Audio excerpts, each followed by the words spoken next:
Thanks, Doug. Let's go on to the tight end position. We got Dan Arnold, Jaguars. This is the Jaguars' main guy now. He says Marvin Jones, who? Laviska Shenault, who? Dan Arnold. That's my guy.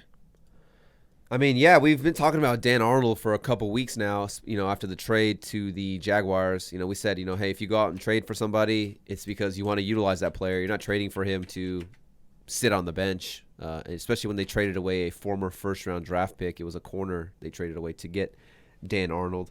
And, Mike, what's a rookie quarterback's best friend? Tight end position. Tight end position. And Dan Arnold, not your traditional tight end like a Tanyan, like a Higbee. He's basically an oversized wide receiver. I mean, sure. Can he block? Yeah. But, I mean, when you look at the guy out here, he's basically just a gigantic. Yeah, I mean, he was 30 yards down the field on that. I mean, yeah, he's an oversized wide receiver, so just a big target for a guy like Trevor Lawrence to target.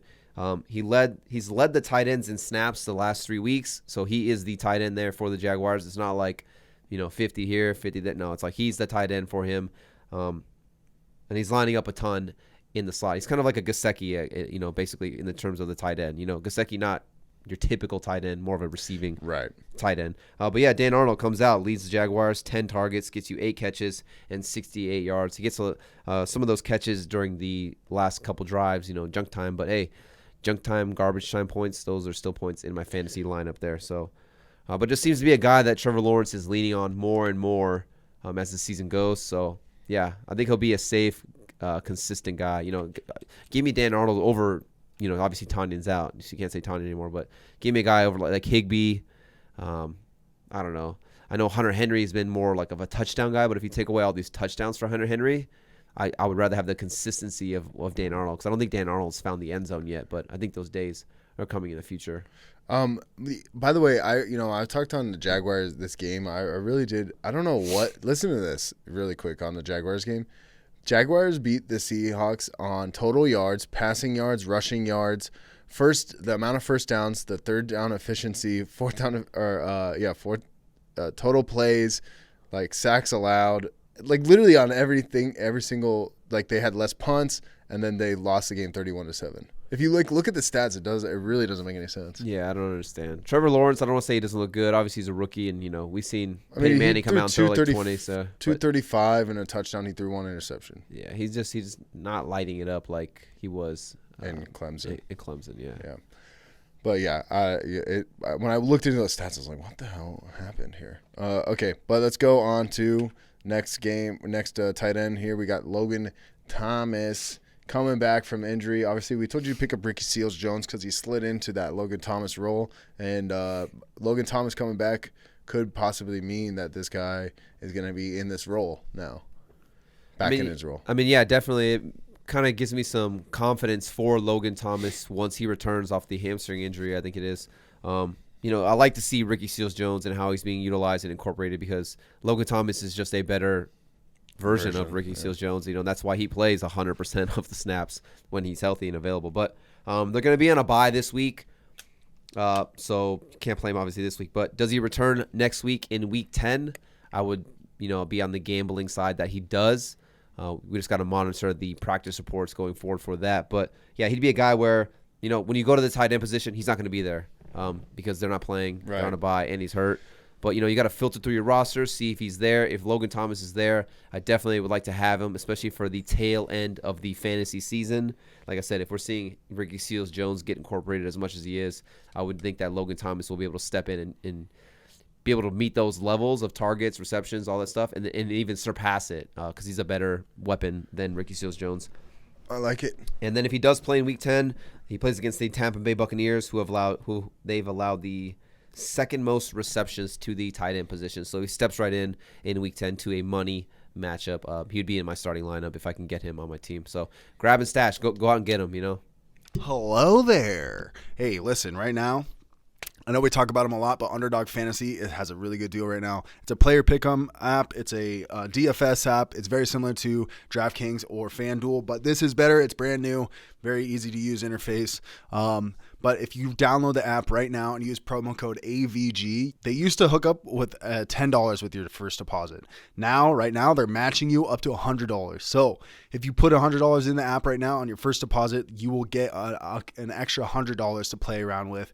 They got player pick'ems. You can even do a private match inside Underdog Fantasy. It's pretty dope. So you can like challenge people and whatnot. You don't have to maintain a team for all year. So you can just draft your team, play that week, draft the next team next week. You could do it daily in like a Thursday night game as well. So go check it out. Tons of prizes. Free $100. Come on, sign up. It's the best. And use promo code AVG. Now back to your video. Go get him, Logan Thomas. Let's go on to my boy. This is my sleeper for the Start and Sits live stream. You know, when we found out Eric Ebron was out, I was talking about Pat Freiermuth.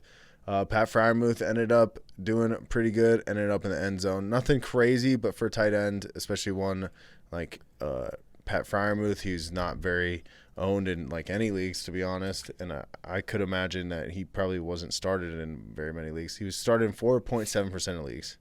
He's rostered in 8% of leagues on ESPN. So Pat Freiermuth, obviously, he had a better opportunity with Eric Ebron out.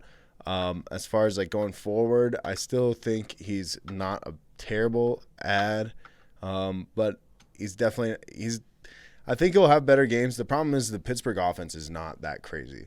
Yeah. You know what I mean? So, there's not touchdown upside. I mean, if Pittsburgh won by scoring 15 points last week, which is a very weird number, but yeah, tough division game on the road. Right, sure. You know.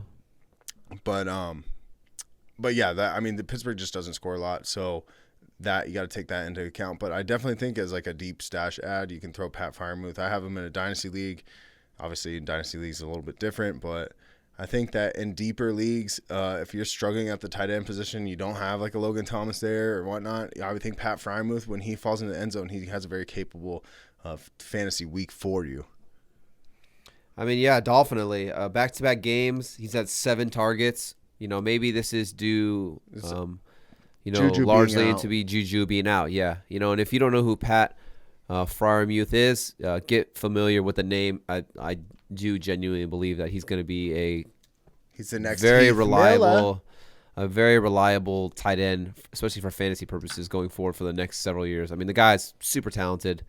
I was kind of mad at you that you got him in our dynasty draft. I don't want to say you snaked him because you're a Steelers fan, but yeah, it was like me and you going back and forth, and I ran out of money, and you got him. So, but I was kind of mad about that one because like I do think Freirmuth is going to be a very talented guy going forward. But yeah, like I said, 7 targets and back-to-back games.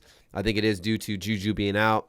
Obviously, Claypool's the guy stretching the field. Deontay still the alpha in this offense, but those short, quick, intermediate passes that Juju was getting, I think a lot of those, or at least some of those, are going to Pat Freiermuth's way. So yeah, I like it. I've picked him up in a couple leagues. I have TJ Hawkinson in a good chunk of my leagues. His bye is coming up in the next week or two. So I was like, okay, I need to find a tight end that I can play for that bye week at least. So I went out and I grabbed Freiermuth, and I'm just stashing him for that bye week when Hawkinson's out and stuff like that. So yeah, I mean, if you're that's week 9 you got Hawkinson out. Is it this week coming up? Yeah. Oh, nice. You got okay, Gronk, well, perfect. You got Washington on bye. Yeah. So I mean, yeah, he's a great and the Bucks player. If you, like I said, if you have TJ Hawkinson and you need a bye week replacement, Freirmuth is a guy I'd definitely be trying to get into my lineup. Yeah. Look at that chin on our picture of him on our template. Yeah. Hey, did you like that video? No, not the one of Big Ben completely eating shit when nobody even touched him. I'm talking about our fantasy football video we just did. You just watched. Well, guess what? That was just a clip from the full audio podcast. So if you want to check out the whole thing, links down below. AVG Fantasy Football Podcast, Stitcher, Spotify, all of them. Anywhere you can get audio podcasts, we're there. Go ahead and check it out. And if you don't want to look at your fantasy team to look the way Big Ben does right here, wait for it. Come on, replay. This is your fantasy team. But that won't be your fantasy team if you subscribe to AVG Fantasy Football. So go ahead, subscribe and like this video. Subscribe to the channel and like.